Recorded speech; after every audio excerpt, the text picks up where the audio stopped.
제가 어렸을 때 이제 저녁에 잠자려고 누우면 저희 아버지가 들려주시던 이야기가 있어요.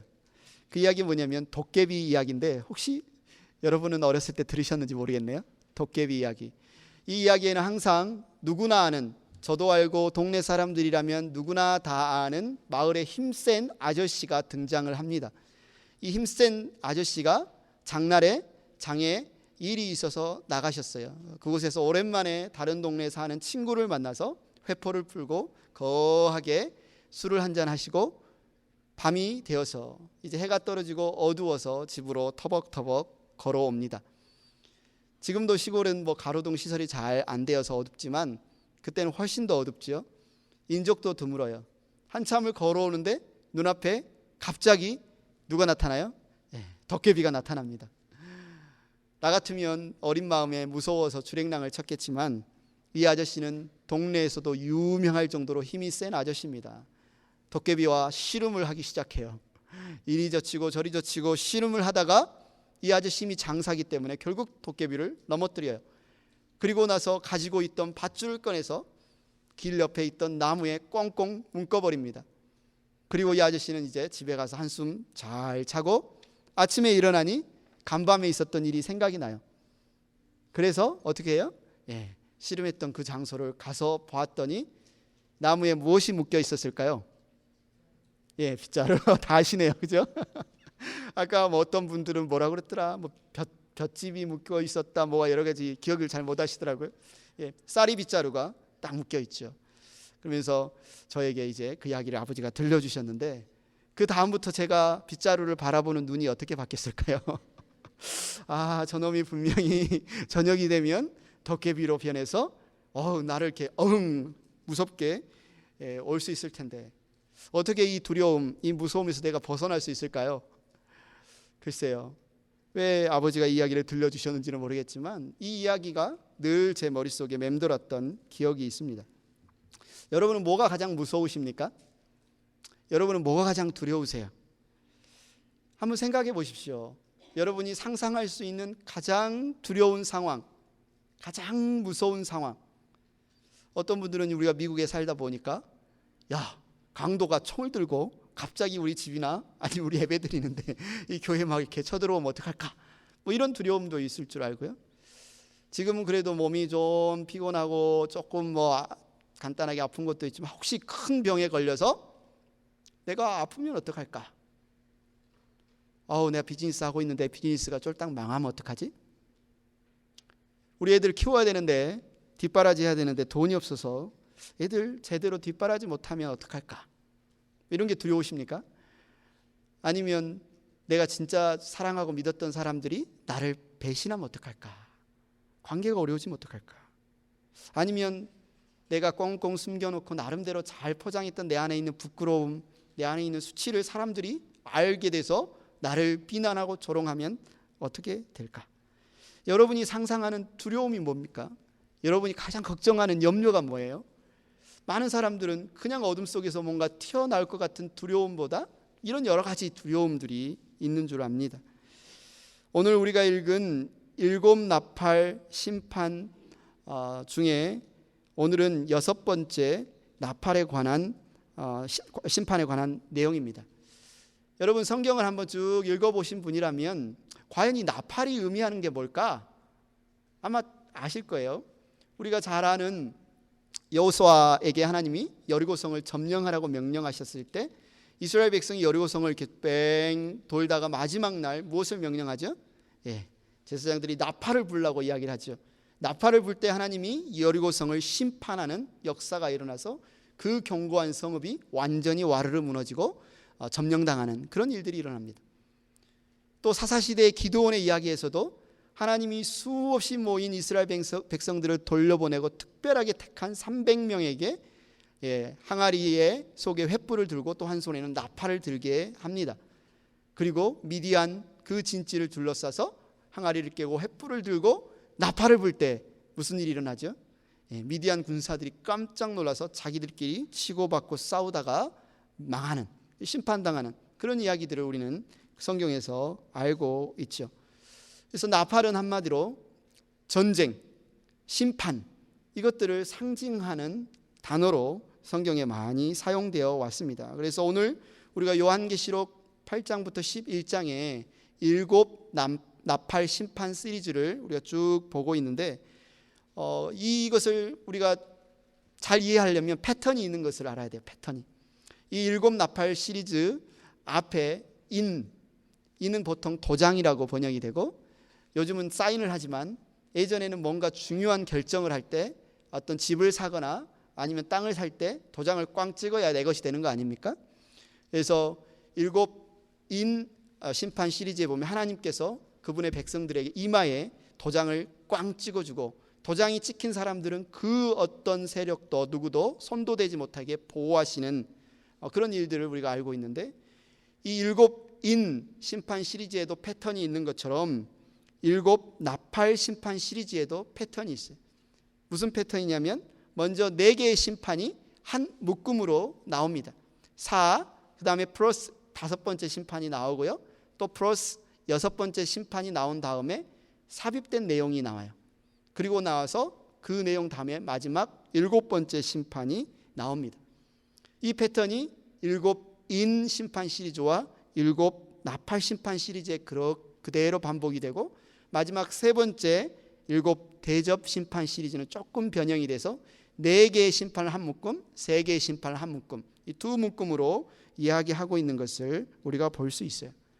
먼저 첫 번째 나팔 심판에서 4번째 나팔 심판은 여러분이 지난 한 주 묵상을 하면서 읽어보셨겠지만, 이 4 나팔 심판은 사람들이 생활하고 활동하는 데 꼭 필요한 자연환경, 이 자연환경을 심판하는 데 집중되는 것을 우리가 알 수 있어요.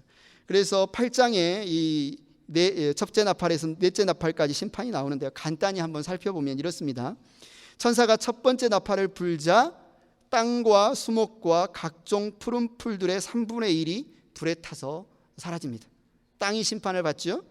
천사가 두 번째 나팔을 불자 바다의 3분의 1이 피로 변합니다. 바다가 심판을 받았어요.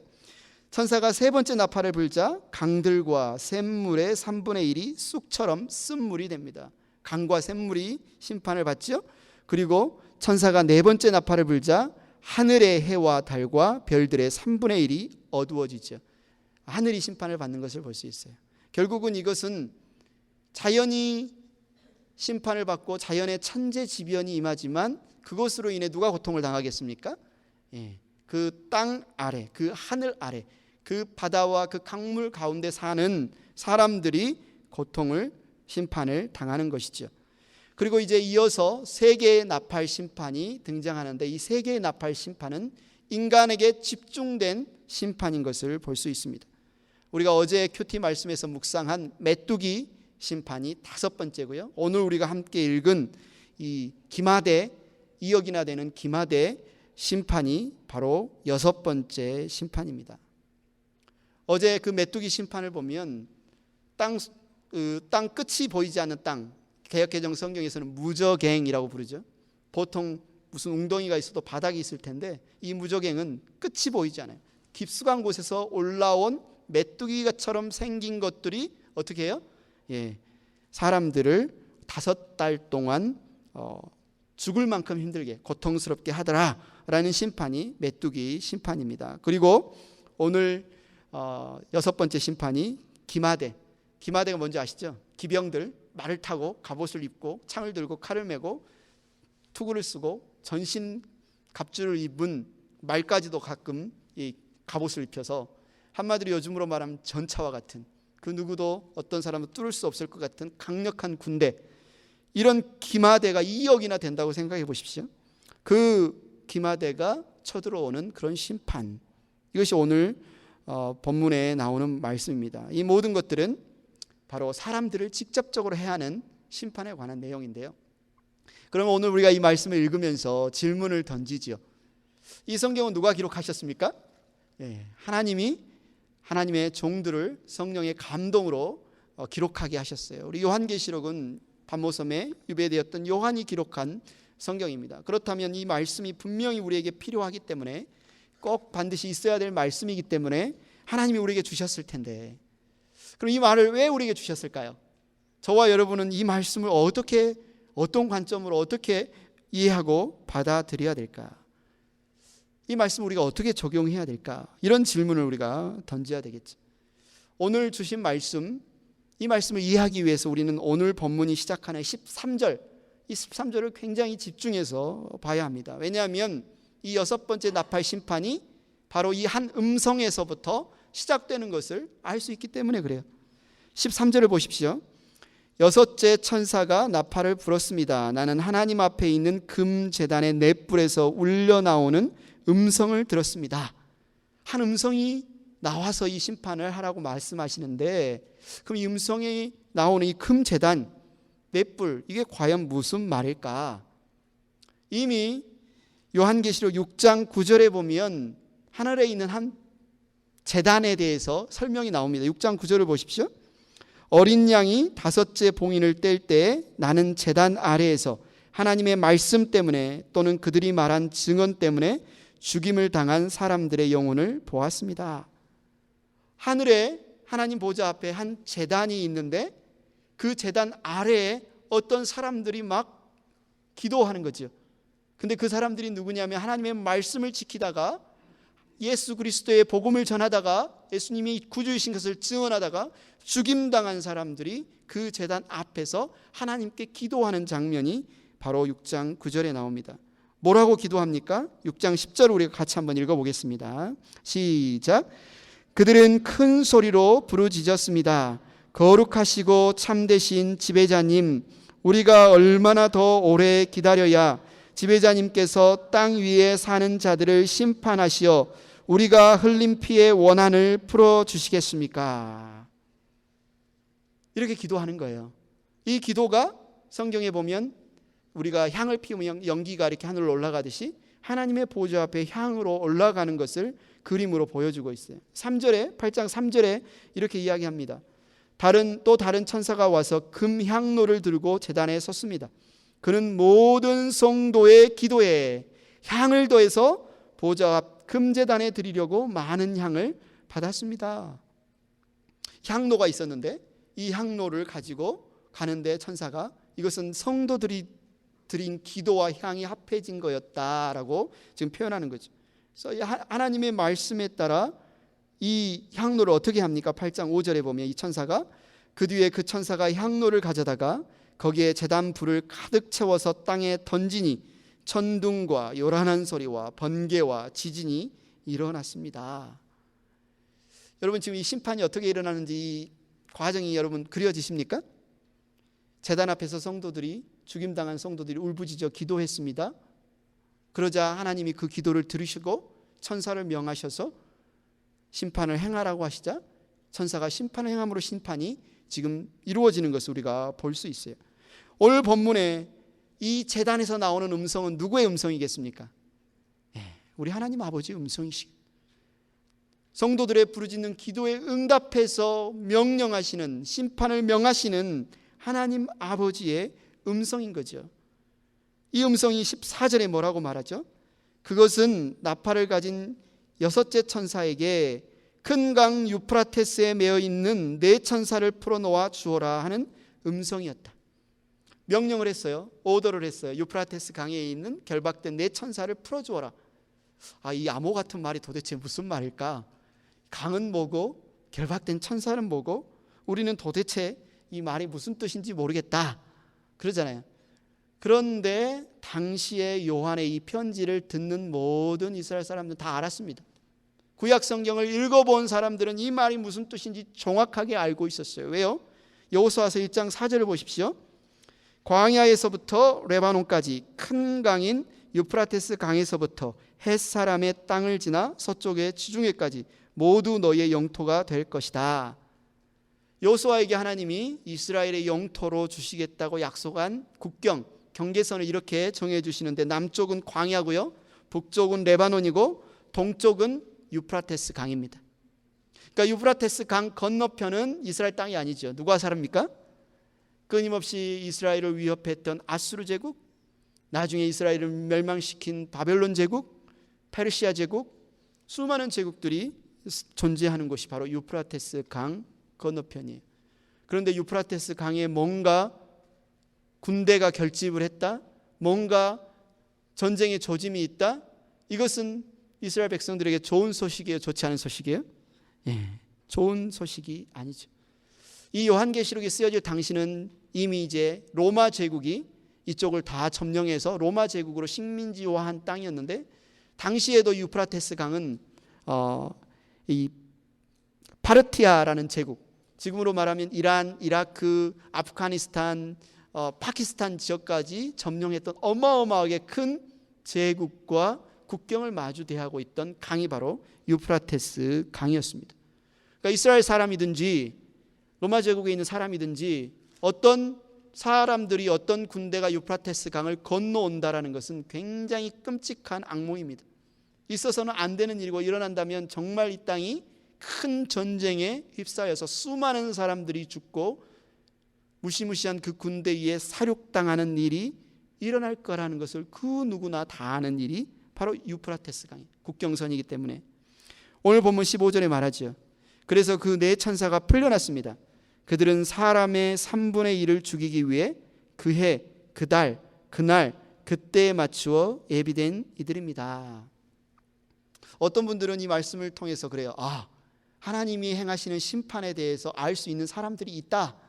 그 해, 그 달, 그 날, 그때를 알려준다고 하지 않았느냐. 그런데 왜 우리 주님이 다시 오실 날을 아버지만 아시고 아무도 모른다고 하셨을까요? 그래서 이 말씀은 누군가에게 하나님이 그 해, 그 달, 그 날, 그때를 알려주시겠다는 말씀이 아니라, 심판은 반드시 하나님이 정하신 때에 시작한다는 것을 보여주기 위한 것입니다. 심판은 반드시 하나님이 정하신 때, 정하신 날에 시작되어서 하나님이 정하신 기간 동안 진행될 것을 알려주시기 위한 표현이에요. 무슨 말이에요? 심판은 하나님의 손 안에 있습니다. 하나님의 주권 안에 있어요. 사탄의 힘이 너무 강력해서, 악한 세력들의 힘이 너무 강력해서 어쩔 수 없이 막 이런 고난을 우리가 겪는 것이 아니라, 하나님이 정하신 때에 심판이 이 땅에 임하는 것입니다. 오늘 16절에 말하죠. 내가 들은 바로는 그 천사들이 거느린 기마대의 수는 2억이나 된다는 말입니다. 당시하고 요즘을 비교하면 인구가 훨씬 더 지금 늘어났지만, 과연 어느 나라가 2억이나 되는 군대를 가지고 있을까요? 이건 문자적으로 우리가 해석할 수 있는 실제적인 2억의 군대를 말하는 것이 아니죠. 2억은 2 곱하기 만 곱하기 만. 그래서 완전하게 어마어마하게 많은 군대의 숫자. 한마디로 하나님이 행하시는 심판이 얼마나 강력하고 얼마나 극렬하게 진행될 것인가를 보여주는 심판이 바로, 표현이 바로 2억이나 되는 기마대 수입니다. 방금 사진을 이렇게 보시면 이게 파르티아 제국의 기마대 복장이에요. 그래서 요한이 말하는 이런 많은 표현과 흡사, 색깔이나 많은 부분들이 비슷합니다. 그래서 학자들은 여기에서 말하는 이 기마대의 배경이 되는 군대가 이 파르티아 기마대일 것이다라고 추측을 하는데요. 그것보다 더 중요한 것은 하나님이 심판하시기로 작정하고 결정하면 이 세상에 그 힘센 사람이랄지라도, 그 똑똑한 사람, 그 누구도 피할 수 없다는 겁니다. 하나님의 심판 앞에서 비껴나갈 수 있는 사람은 없다는 뜻으로 성경은 이렇게 지금 표현하고 있는 것이죠. 그래서 오늘 본문 17절 19절은 이제 그 기마대의 모습에 대해서 좀 더 자세하게 설명합니다. 나는 이러한 환상 가운데서 말들과 그 위에 탄 사람들을 보았는데, 사람들은 화홍색과 청색과 유황색 가슴마기를 둘렀고, 말들은 머리가 사자의 머리 같으며. 사자 같다고? 메뚜기 때 재앙에서도 그들이 사자의 이빨을 가졌다고 이런 표현들이 있었는데, 여기서 사자가 공통적으로 등장하죠. 한마디로 이 심판은 어떨 것이다? 단호할 것이고 아주 참혹할 것이고 아주 무서울 것이다라는 것을 보여주는 겁니다. 그 말들이 입에서 막 무엇을 품어요? 불을 품고 연기를 품고 유황을 품어요. 이 세상에 실제로 말들이 입에서 막 불을 품는 말이 어디 있겠습니까? 그런데 구약 성경을 보세요. 소돔과 고모라의 멸망, 하나님이 심판하실 때 그곳에 유황이 내리고 불이 타오르고 연기가 타오르는 것을 볼 수 있습니다. 18절에서도 말하죠. 그 입에서 나오는 불과 연기와 유황, 이 세 가지 재앙으로 사람의 3분의 1이 죽임을 당할 것이다. 이 불과 연기와 유황은 하나님의 심판을 의미합니다. 하나님이 반드시 심판하실 것인데 그 심판은 격렬하고 극렬할 것이다. 19절에 그 말들의 힘은 입과 꼬리에 있는데 꼬리는 뱀과 같고 그 꼬리에 머리가 달려 있어서 그 머리로 사람을 해쳤습니다. 우리가 쭉 보고 있는 이 기마대, 2억이나 되는 기마대 심판에 대한 그림은 뭐라고요? 바로 문자적이 아니라 상징적으로 우리에게 주시는 말씀인데, 하나님이 심판을 행하실 텐데 그 심판은 굉장히 극렬하고 단호하고 심판을 피할 자가 없을 것이다. 그런데 여기에 제한을 두죠. 3분의 1만 해야라는 제한을 두는 것을 볼 수 있습니다. 왜 3분의 1만 해야라고 했을까요? 아직 기회를 주시는 겁니다. 이들에게 회개할 기회를 주시는 거예요. 여러분 한번 생각해 보십시오. 여러분이 이 심판의 현장에 있었다면, 여러분이 이 어마어마하고 잔인하고 무시무시한 군대가 쳐들어오는 그 현장에 있었다면 여러분 어떨 것 같아요? 우리가 성경 공부를 하다가 우리 신상희 권사님이 6.25 전쟁 때 겪었던 그 일들을 막 들려주셨는데, 여기저기서 막 폭탄이 떨어지고 여기저기서 사람들이 죽어나가는데 동생을 업고 막 그 3번이나 죽을 고비를 건너서 살아났다. 저는 전쟁을 겪지 않았기 때문에 그 참혹함, 막 팔다리가 떨어져 나가고 사람들이 피 흘리고 죽는 그 고통을 잘 모르지만 얼마나 그 상황이 참혹하고 두려운 일이겠습니까? 그래서 사람들이 이러한 일을 겪었다면 웬만하면 돌이킬 것 같은데, 내가 뭣도 모르고 막 달려가다가 곧 낭떠러지에 떨어질 뻔해서, 그런데 겨우 내가 살았다면 내가 그 길로 계속 가지 않을 것 같은데, 돌이킬 것 같은데, 내 죄 때문에 하나님 나를 심판하신 것을 알았다면 내가 그 죄에서 돌이킬 것 같은데, 이 사람들은 어떻게 했어요? 오늘 본문 20절 21절은 이렇게 말하죠.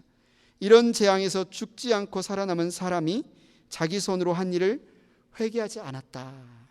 회개하지 않고 오히려 귀신들에게나 또는 보거나 듣거나 걸어다니지 못하는 금이나 은이나 굴이나 돌이나 나무로 만든 우상들에게 절하기를 그치지 않았다. 그리고 그들의 삶은 살인과 점치는 일과 음행과 도둑질을 회개하지 않았다. 궁금하지요? 왜 그럴까요? 왜 이들은 회개하지 않죠? 이렇게 극렬한 심판을 겪고도 겨우 이제 목숨이 살아났는데, 그런데도 왜 이들은 회개하지 않을까요? 그 이유에 대해서 20절에 나와 있습니다. 한번 잘 살펴보십시오. 오늘 본문 20절에 왜 이들이 회개하지 않는지, 왜 이들이 돌이키지 않는지, 어쩌면 돌이킬 수 없는지 그 이유를 말하고 있어요. 그 이유가 무엇입니까? 이들은 우상을 숭배하는 자들입니다.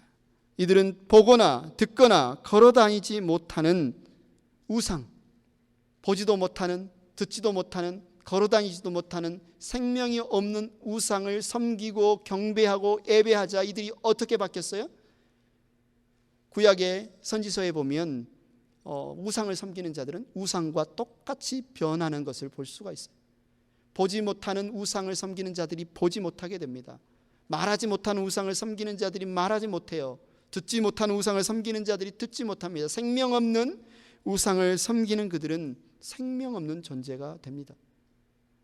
성경을 보면 이 땅에 존재하는 모든 악은, 여기에는 살인과 점치는 것과 음행과 도둑질로 대표하는 이 모든 악은 어디에서부터 출발해요? 하나님을 떠나서, 하나님을 섬기지 않고 하나님을 예배하고 섬겨야 할 인간이 우상을 예배하고 섬기는 순간 거기서 나오는 열매는 100% 뭐다? 악한 것이다. 그것은 바로 살인하는 것이고 점치는 것이고 음행하는 것이고 도둑질하는 것이다.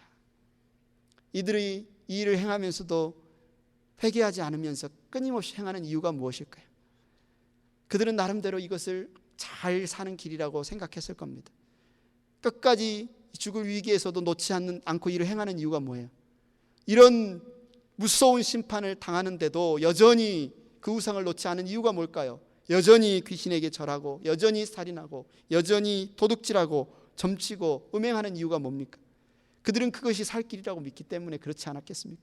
그들이 그것을 위한다고 생각하지 않았겠어요? 그 일을 행했더니 자신의 권력이 주어지고 그 일을 행했더니 자신에게 쾌락이 주어지고 그 일을 행했더니 그들에게 이득이 되었다고 그들은 믿었기 때문에 그들은 그 일을 놓지 않았습니다.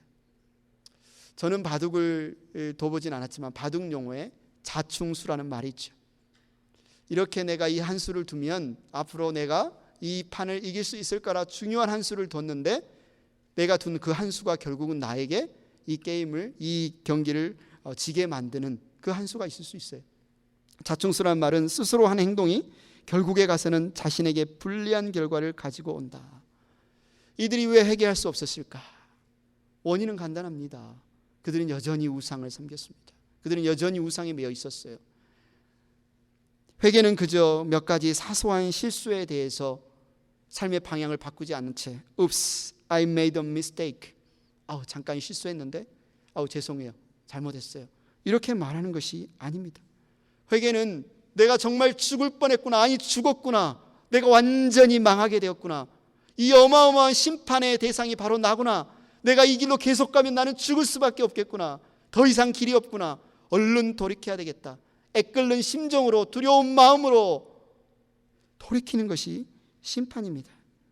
하나님은 왜 우리에게 요한계시록 말씀을 주셨을까? 어쩌면 너무 무시무시하고 잔인하기까지 한 이 말씀을 왜 우리에게 오늘 읽게 하고 듣게 하고 묵상하게 하실까요? 오늘 성경은 말합니다. 그들은 회개하지 않았습니다. 그들은 회개하지 않았습니다.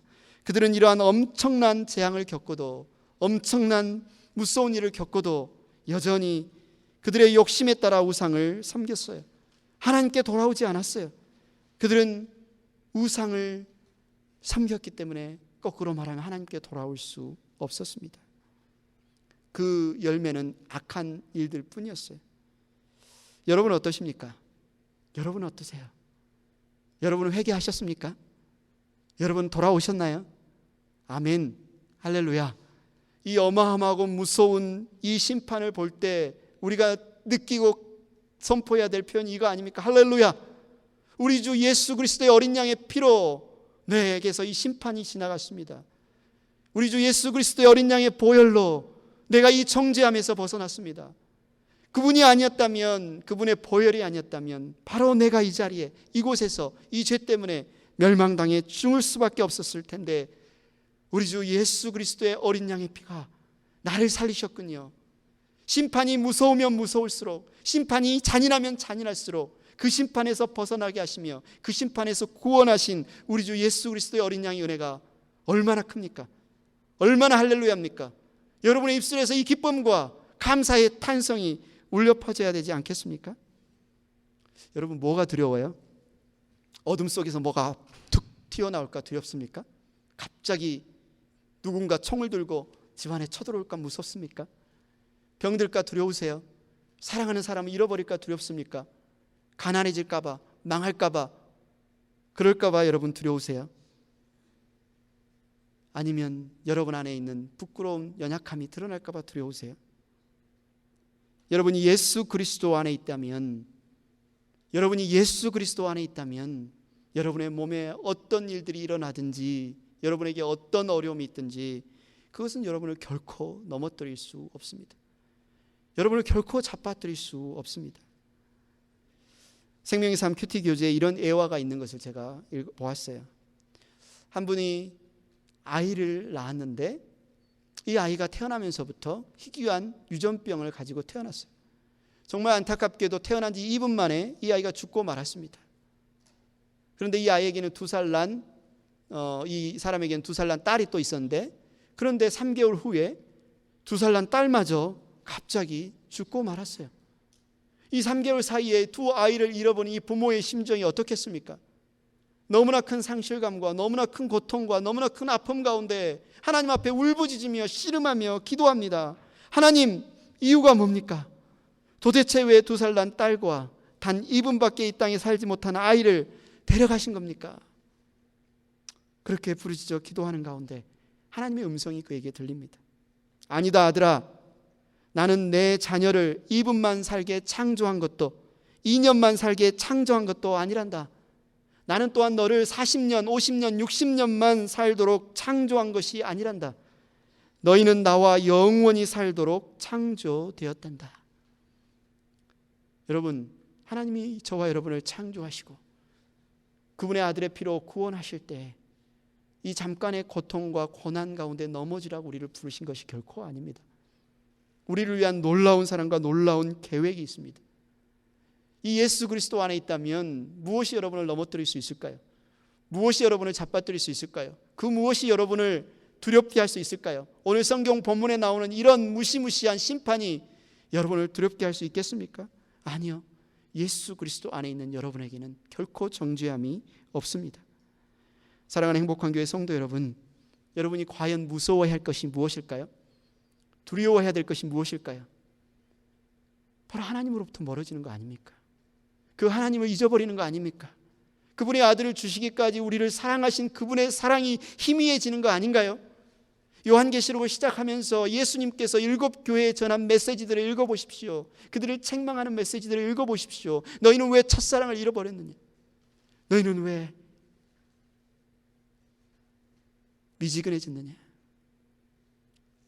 우리가 두려워하고 우리가 무서워하고 우리가 염려할 것은 다른 것이 아니라 우리가 하나님을 온전히 기억하고 있는지, 우리가 그분을 온전히 예배하고 있는지, 온전히 그분을 찬양하고 있는지, 온전히 그분을 즐거워하고 있는지, 그거 아닙니까? 저와 여러분이 이 자리에 왜 있을 수 있나요? 어떻게 있을 수 있나요? 하나님이 저와 여러분을 불러주시지 않았습니까? 성령께서 여러분을 다시 태어나게 해주시지 않았습니까? 거듭나게 해주시지 않았습니까? 예수 그리스도의 피가 여러분과 저의 모든 죄를 다 용서해 주시지 않았습니까? 우리의 삶이 어떠한 삶이 돼야 돼요? 그것을 기뻐하는 삶 아닌가요? 즐거워하는 삶 아닌가요? 예배하고 경배하고 찬양하는 삶 아닌가요? 혹시나 여러분 무엇이 두려우십니까? 여러분을 무섭게 하는 것이 무엇입니까? 오늘 이 말씀을 우리가 들으면서 다시 하나님의 은혜를 기억하기를 원합니다. 우리를 죽음에서 살리신 그 어떤 심판과 그 어떤 세력과 그 어떤 존재도 하나님의 사랑에서 끊을 수 없음을 성경은 말씀하고 있습니다. 누구에게요? 성령으로 거듭나서 회개한 자들, 저와 여러분에게 그 약속이 있습니다. 우리가 그분을 찬양하는, 기뻐하는, 예배하는 저와 여러분들 되기를 원합니다. 매일매일 우리가 할 수 있다면 더 가까이 우리 주님께 나아가고 그분을 묵상하고 고백하는 저와 여러분들 되기를 원합니다.